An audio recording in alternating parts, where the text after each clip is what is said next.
I like being an active commuter. It's funny when I talk to people, they're assuming I'm doing it because of the environmental reasons for it, which is a big part of it.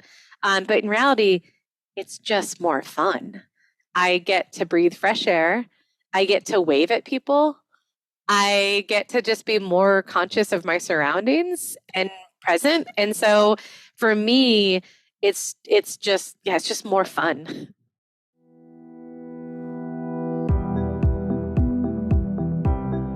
I'm Andrea Learned, and welcome to Living Change, a podcast exploring unconventional climate leadership. I talk to people who've converted their personal values into business and policy decisions in a load of different sectors. I believe that the more we're visible about these changes, the more we chart the way for other leaders wanting to create new social norms. Today, I'm speaking with Columbia, Missouri Mayor Barbara Buffalo. Before being elected mayor in 2022, Barbara served as the city's first sustainability director. I've been following her for a long time on Twitter, and I love the hashtags she uses. Love where you live and serve where you love. I think it actually started way back in the day. So our downtown district, they had a campaign at one point in time that was about love where you live. And it was about this, like, appreciate what it is that you have. And so I just started using that just, throughout my life. Like, I love where I live. So I just kind of use that hashtag. And so then when I announced that I was running for office, I was like, well, hey, this is why, I love where I live. And then one of my colleagues was like, well, yeah, and you're volunteering to serve where you love. And I was like, so then it just became the thing that I put on all of my posts, because that's what it is. Mm-hmm. This is like the whole walking the talk sort of thing, serving where you love, rather than just like talking about it, but also willing to put yourself out there and serve. If you love where you live, there's a natural incentive to go out there and live the change you're hoping to see reflected in your community and the larger world. Loving where you live fuels the desire to serve locally, and that dedication, care, and commitment is felt by the community you serve. Columbia is one of the first places in Missouri to have a complete streets policy, and now there's a focus on livable streets. I asked Barbara about the difference between complete streets and livable streets. Complete streets, the way that we've kind of historically done it was that it was thinking into multimodal transportation, but usually all in the same footprint. Okay. So a complete street had lanes for automobile traffic, and then a bike lane, and then a sidewalk, on the next part. Well, now as we're talking about livable streets, we're thinking, how do we make sure that we have, that it's, when we talk about, it's not just a bike lane, but there's a protected bike path or shared mobility paths that are separated, so that it's actually thinking more of trying to align our Vision Zero goals of having, zero, that basically no death is acceptable from car, pedestrian, bicycle fatality. None of that is acceptable. Right. And so then how do we then incorporate all of those together? So our infrastructure is not just about getting you from point A to point B, but the actual, what is the experience along that road? Okay. So livable, it puts the experience into the whole picture. Yeah. Columbia was one of the first places in Missouri to have a complete streets policy. And so that was like 2004. I mean, that was a while ago, right? Yeah. It was big deals. We touted ourselves for years. I'm like, well done us. Well, it's been a while, right? It's been a hot minute. So now we're working with our groups on like, what does it mean to be a livable street? Like, what does that mean? So how do we think about, different types of collectors mean different things in different areas of town? Okay. Like in our urban area, it probably means something different than in more of our suburban areas. Yes. Like, right, with new construction versus old construction. And then also, how do we then, we talk about complete streets or like a bike lane on the road. Well, you know what? On some of these faster moving roads, I don't feel as comfortable riding on a bike lane right next to a car that's going 45 miles per hour. Right. So what does that mean to be a livable street? How do we then think about that? So over the next year, we're going to be working on that so that as we make those incremental changes, as we're going into a new area or an existing area, making improvements, we're then thinking about the future of what complete and livable streets mean. It sounds like Columbia is a welcoming community ready for this change. Are there any specific strategies your team uses to get people psyched? Local Motion is our local kind of pedestrian bicycle advocacy group. And they've worked really well on both doing inclusive community engagement around these pieces. So rather than just calling up our usual bike advocates, pedestrian advocates, Yes. but also like getting out into the neighborhoods and talking to those who are struggling to have a safe path to school or path to work and getting their input on this. What do they define livable streets as? Yes. So they've been doing just a fantastic job and did a lot of community engagement over the last year. And that's where it's really fantastic to have an existing relationship with those groups. Yes. Because then, they're like, hey, we're going to do this. What do you think? Before we kind of start. And then I'm like, it's not all of a sudden comes to me completed. I'm having opportunity for input. I'm interested in how Barbara's past role as sustainability director makes her job easier as mayor now. Yeah, I worked for the city of Columbia for over a decade before I took a short break and then threw my name into the hat to run for mayor last year. So when I was with the sustainability office, I think it's important to remember by starting the position in 2010, it was one of the first Office of Sustainabilities in the U.S. Wow. And so there was not really a roadmap or anything of which to tell us how to do the work we wanted to do. And so a lot of it was by forging relationships, both nationwide and in North America, but also within my own community. And so, I got to talk to, partners in Vancouver, to Portland, to Iowa City and Lawrence, Kansas, and talking about like, what are you doing in your areas and what are you trying to improve? And then making those relationships in our city. So by talking to what local motion was called before, which was PedNet, by talking with our county, by talking with the university and others. Like building those relationships was what we had to do to create the position, right? To create the office. And then what are our work plans? What are we working on here? And so when I made the decision to kind of switch, I joke, to basically work just as hard but get paid way less since it's a volunteer position as mayor. I don't know what I said. My husband's like, what? But it was the same, right? So I had to lean on those relationships that I have built. What does it mean to lead in this area? But also use that existing knowledge that I had of what is it that other cities are doing to help lead them into the future so that we can recreate it in Columbia. And then also what is currently going on? Who is working in this space? And how do I then check in with them and see how is it going and what do we need to improve? I think that's fantastic. And it is the organization was the Urban Sustainability Directors Network. That is the organization of all of those roles across the country, correct? Right. So USDN, that's the acronym for Urban Sustainability Directors Network, is made up of over, I don't even know now, it's like over 200 member communities that's made up now of cities and counties in North America and Canada. And at the time when I started, it started in 2009. When I went to my first meeting in 2010, there was only 65 of us there. Wow. And that was like individual people just trying out this job. Some of us, our titles were like recycling coordinator, but we were getting tasked with all this other projects we were supposed to do. Yeah. And then now it's grown. I think there's something like 1,500 people in the network and representing all those different communities. And it's just, it's amazing to see. And I think the crazier thing to me though, is that to see people applying for the job, they now have degrees in this, which there was no degree when I was in college. Right. Sustainability was not even a word. Right. Yeah. Oh, wow. I mean, that's super exciting to me because you actually were in that kind of pivotal or that transitional time where, and now it's just sort of obvious. Doesn't your city have a sustainability, right? Right. Doesn't your county? Yeah. What is wrong? And I've since kind of knowing you were in that role, I have that's kind of been important to me to build a community and kind of understand more of the people in that space as well. But the thing that's really exciting me about what your transition is just like, ooh, this is really cool because you're kind of seeing in the corporate space too, the sustainability director becomes the kind of integral leader, and it just makes sense, right? For the sustainability director to be the mayor. Right? It does.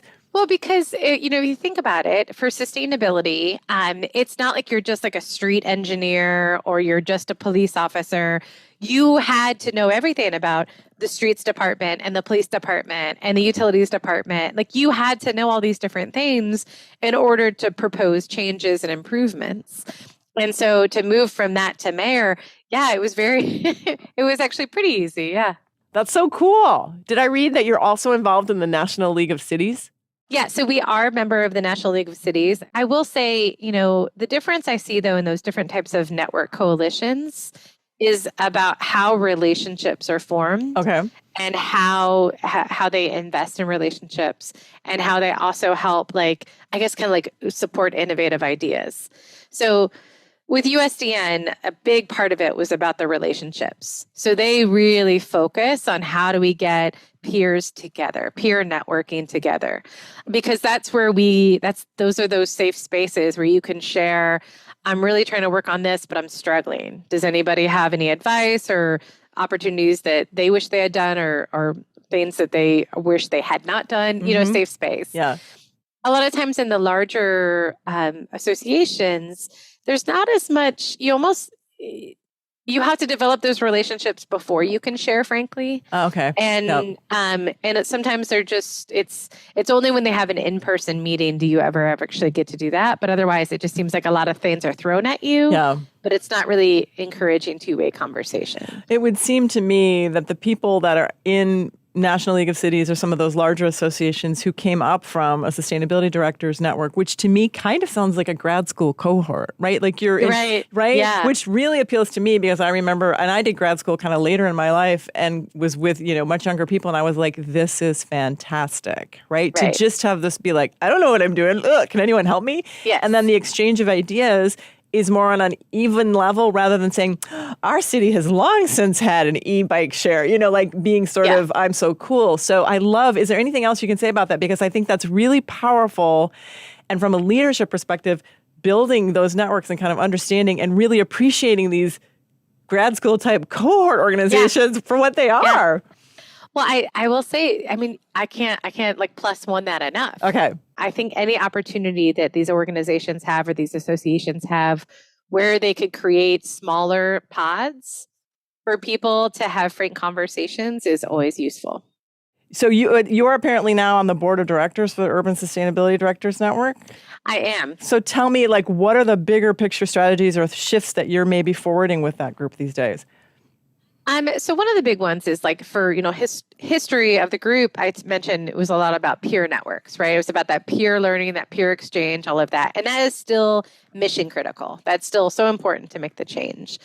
The other thing that we're looking into the space moving forward is about actually understanding you have all of those lived experiences, those on the ground examples of what's worked and what hasn't worked and what they need help with, is to help move that, to help give that feedback to state and federal governments and large institutions that are maybe going to look at funding some of these things or requiring or advocating for these sort of changes, to have them have a relationship with those local practitioners so that, I'm not getting a unfunded mandate coming down from the state when I have a different experience with that program or policy. Right. And so trying to help build those relationships so that we are actually now we are making the change system wide as opposed to just locally, but to give that feedback. Oh, wow. That's extremely powerful right now, I would imagine. Yeah, that's really powerful for that influence.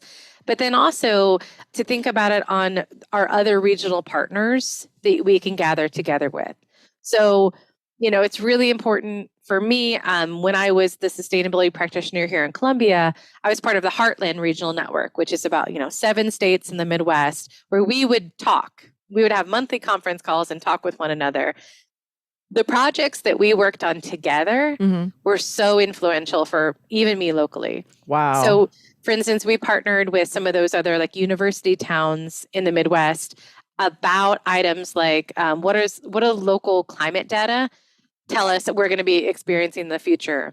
I don't have that personal information, but if we work together, we're able to partner with somebody that have those data sets to tell us what to prepare for in the already changing climate. So regional collaboration is another one that is a key focus of USDN. So kind of related, I'm always interested in how you got into sustainability or environmental stuff in the first place. What did you study in college? So I always wanted to be an architect. And one of my passions with architecture was existing buildings, like not necessarily new construction, but giving new life to existing buildings that maybe, especially if they had like kind of fallen on hard times. So adaptive reuse was a passion of mine. I went to school, and after school, I worked for an architecture firm in actually downtown St. Louis, Missouri. And then I went on to graduate school for environment and behavior because I realized I was an okay designer, but I was a much better influencer.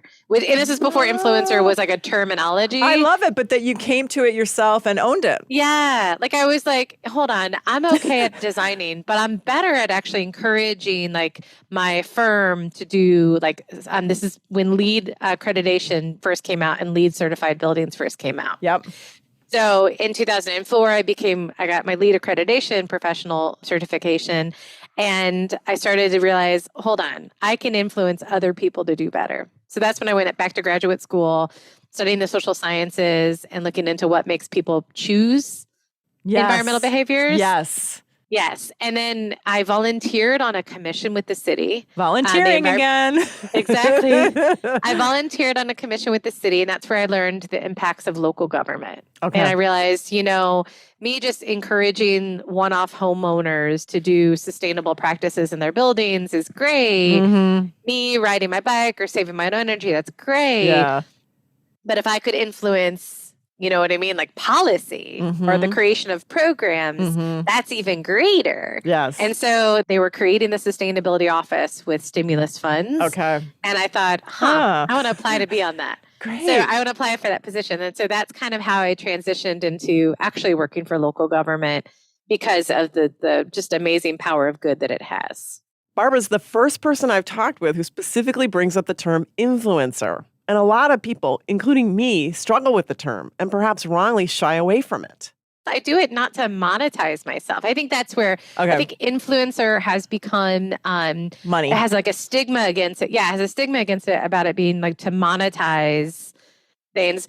And I would argue the majority of people you see that are like quote influencers, they're actually, they're doing it because they actually do believe in the things that they're doing, right? They want to encourage good household decorations. They want to encourage, active transportation or climate action. And then they start getting paid. Right. And that's great, right? We want to pay people for doing good things. And so I think the term has become kind of sullied with the idea that they're only doing it for basically monetization. Right. Whereas like for me, it was like, well, no, it's for encouraging good behaviors. Yeah. To show that this is not, I'm an active transportation advocate and I can still wear heels. Like, yeah. It's not just one look. You're not running in the room going, everyone here, I rode my bike and this is why, right? You're just slowly over time showing up at meetings. Yeah. Maybe you're a little rain drenched, maybe you're a little sweaty, whatever. And that's living change, right? That is a huge part of my thing. So thank you for saying that, and thank you for doing it. And I hope that I love that this conversation is about that, and maybe can help influence other people to think about what they can do and to redefine influence, at least in your head. Yeah. Maybe. So what does it mean? You can own it a little bit. So to the other point, when did you start riding your bike for transportation, and why? When my husband and I first moved back to Columbia, we were both going to school. We both chose to live within a mile of the campus because we didn't want to drive. Like we wanted to walk to campus. Hallelujah. But we were renting at the time. When we decided to buy our first home, we couldn't afford to live right next to campus, but we wanted to live in a house that we could at least then ride our bikes easily, right? So it'd take a little bit longer to walk, but we could ride our bikes. And so we purposely chose a place that we could, easily ride our bikes within like 20, 30 minutes to get to campus or to work. Those are conscious decisions. And, one of the things that I always tell people, and I do Pilates, and, one of the things they talk about in your principles is consciously competent. And like your goal is to be unconsciously competent, to be standing up with good posture and doing all those things. And that's one of the things I always ask for people is to make conscious decisions, like to be consciously competent in the decisions that you are making in the hopes that eventually it becomes unconscious, right? It's easy for me on Wednesdays to ride my bike or walk because my husband will take the kids to school. Like these are just, I was consciously making the decisions and then it just became unconscious. Like this is just the decisions we make. So I like being an active commuter. Mm-hmm. And it's funny when I talk to people, they're assuming I'm doing it because of the environmental reasons for it, which is a big part of it. But in reality, it's just more fun. Like, it's a lot more fun to ride my bike or walk than it is to drive to go to work. I get to breathe fresh air. I get to wave at people. I get to just be more conscious of my surroundings and present. And so for me, it's just more fun. Well, it's so funny you say that because being now in the climate space as much as I am, people are always like, oh, well, you must have started biking for climate. And I'm like, no. And I lived in Portland, Oregon back in the day when none of that infrastructure was there, if you visited it lately. Yeah. And it was just extremely, I'm from Michigan. It was extremely practical. I didn't want to drive. And then the other thing is, again, the Michigan or my impatience, the bus was too slow. And so I was like, one of my friends was just like in a band, right? This sort of Nirvana era. And we would go to shows at night. And he's just like, why don't you just get a bike? And I literally got a 3-speed bike at a thrift store like that day. And it changed my life. And it was practicality, freedom from waiting, freedom from parking. Then I slowly over time was like, oh my goodness, this is climate action. So I think that to your point, the reasons that people get into some of this stuff often has nothing to do with these big, lofty causes that we're all trying to forward now. It's just, and again, the conscious competence and the unconscious competence, it's just like I unconsciously am running around, riding my bike and just sort of being a reflection so that people are like, oh my gosh, people will say, Andrea, I'm going to buy an e-bike because I sat here and talked with you for 15 minutes. I remember I had a conversation, I think this is like maybe 2019, with one of our local advocates for cycling infrastructure. And I was talking about the climate impact of it. And he's like, I never really thought about that. What? And I was like, you've been like you know what I mean? Like the executive director of this, for how long? And you never really thought about the environmental impact of what it is you were advocating for, but that just goes to show we have our own lived experiences. Mm-hmm. We come at this from different ways. And so I think most people, they have assumptions about what it means to be a cyclist. And yet, we could say the same thing about pedestrians, drivers, all these different things. And so it's just kind of like, take that out of it. Yeah. Oh, I love that story. That's so great. Has there been anything that a lot of what I talk about here is surprising validators or surprising, kind of instigators or things that launch other programs? Has there been anything surprising where this thing happened and then all of a sudden that happened and you just didn't see it coming? Yeah. So, we had our Missouri Department of Transportation is looking at improvements to where two major highways meet in Columbia. And it was really interesting to me, but based on them just talking about that initial project, we now have a local coalition of groups that are getting together about how do we influence what that looks like when that physically comes together. That helps us kind of think about how does regional transportation physically look across all of Columbia, and then potentially other communities could replicate that as well. And so I really loved how that kind of like, normally Missouri Department of Transportation is kind of like, we're doing this, we're going to say we're talking to you, but we're like, no, we do want to actually think about how that looks. So yeah. So, and the point there was that you sort of invited the convening of that meeting or that I mean, that is huge, right? So just introducing, and that is part of this understanding of influence, right? Right. I know and I trust that in the long term, this is probably going to help us get into a deeper, better conversation. Yes. So I will convene the fun little party at first. I heard this really good, this is one of the feedbacks that I got at that new mayor's training that I was at. That all of a sudden click that I'm the mayor.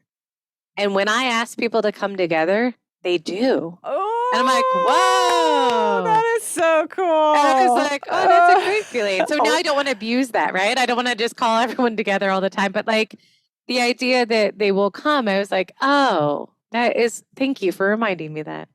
From a broader leadership perspective, no matter where your career takes you or what area you're in, understanding the power of convening is key. Whether it's virtually for a tweet up or in your neighborhood for a book club, people who are brave enough to step up and say, I'll convene a group, can have a lot of impact. These gatherings open up so many doors for more conversation and community. So realizing the power to convene is a major insight. Have you applied this understanding about convening in your own work? Yeah. Well, so one thing I was just thinking of is that, I stepped into this space. I started working for the city because I was volunteering on a commission. Like that's how I just had a subject. I just thought I was going to be an architect, or I thought I was going to work in this space, right? Mm-hmm. And then I volunteered on a local commission, and I started to understand the importance of local government and like the way it really impacts where we live and and I love where I live. So Mm-hmm. thinking about that.